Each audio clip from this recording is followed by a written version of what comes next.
CNN has obtained new evidence of persecution in China against ethnic minority Uyghurs. We now know that entire Muslim cemeteries are being flattened, while Uyghurs and other Muslim minorities fill huge detention centers. Matt Rivers talked to a Uyghur exile who calls the systematic imprisonment and destruction pure evil. Right there. Okay. And this is Gariyat here. When Aziz Issa Elkun's father died, it was too dangerous for him to go to the funeral in China. Aziz is an ethnic Uyghur who lives in exile in North London, but he grew up in a Western Chinese region called Xinjiang, an area activists say is the center of an unparalleled human rights crisis in the world today.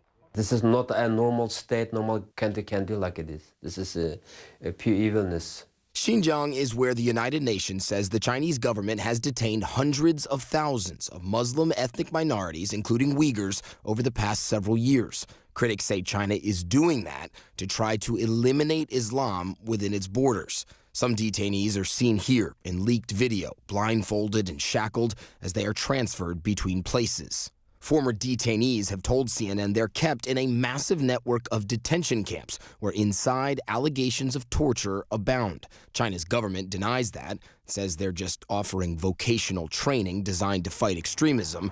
But last year, we tried to see those camps for ourselves and were met with police. Ma'am, can you tell me what that is? Is this something that you don't want us to see? Why you are here? You tell me why you are here. Why you are here? We're here to film what we believe is a camp. My father's tomb just used to be here. In London, Aziz tells us his father was buried in this tomb near his family home in central Xinjiang. In the past, he visited him the only way he could, by using Google Earth to see the tomb from above. But in June, the satellite image changed. Before, rows of tombs, now a largely empty, flattened field. What happened to your father's remains? I don't know. I have no idea. In a months-long investigation, working with sources in the Uyghur community and analyzing hundreds of satellite images, CNN has found more than 100 cemeteries that have been destroyed, most in just the last 2 years. Like this one in the town of Aksu, a cemetery first demolished, then redeveloped with a man-made pond. Or this one in Shiar, distinctive white tombs leveled and simply built over. The AFP first reported on this destruction and visited some sites. At 3 different places, they said they found human bones. CNN has also found multiple government notices online, in one case giving families just 15 days to move remains. We showed these images to Ryan Thum, an anthropologist who studies Islam in China and uses satellite imagery to study this region. There's no doubt in your mind what that is. Right. No, this is absolutely clear what this is. You can see the destruction encroaching, and now if you look at Google Earth today, you'll see that this sort of flat surface that now covers everything. And that is a phenomenon stretching right across the region of Xinjiang. In response, the Chinese government did not deny the cemetery destruction. They said in part, quote, governments in Xinjiang fully respect and guarantee the freedom of all ethnic groups to choose cemeteries and funeral and burial methods.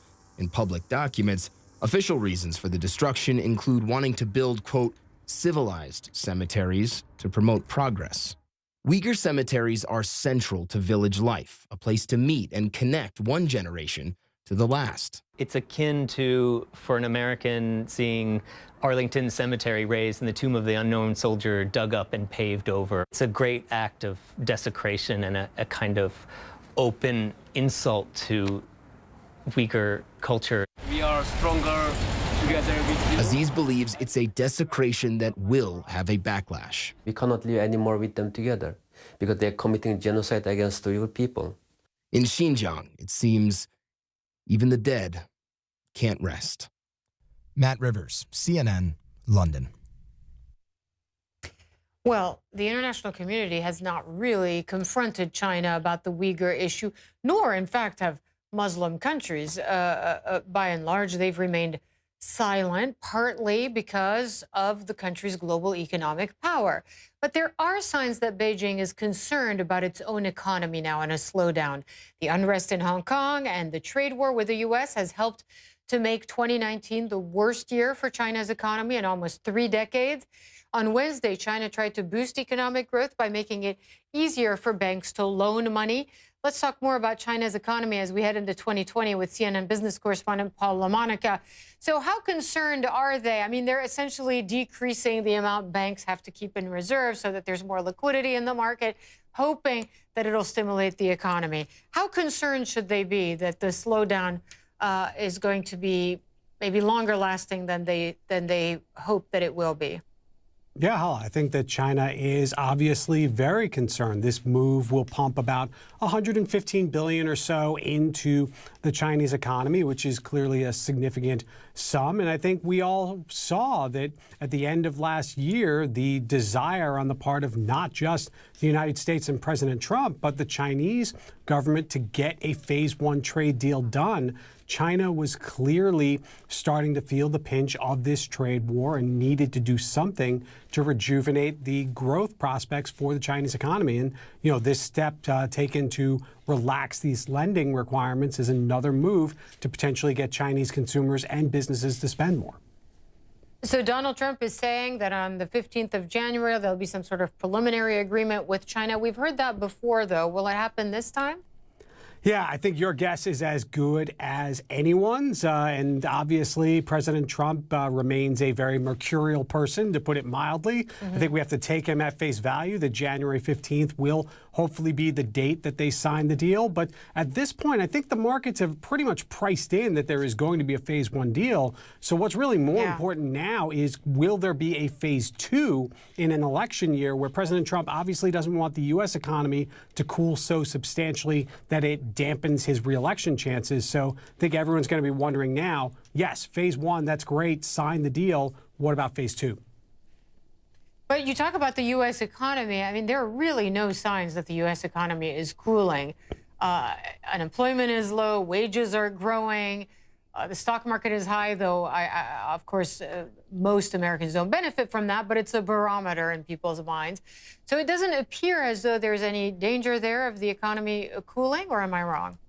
Well, I think there is a difference between cooling and obviously deteriorating. I think that there are concerns that U.S. growth will slow, partially because of the effects of the trade war from last year. But a lot of people that had been thinking that a recession was long overdue and could happen this year, you are seeing calls for a downturn getting pushed out a little bit. Not as many people are worried about an actual recession in 2020. That being said, I think that President Trump obviously needs an economy that is really roaring on all cylinders, having consumers spend, corporations spend, and having those jobs numbers continue to do really well for his reelection chances to remain pretty hot.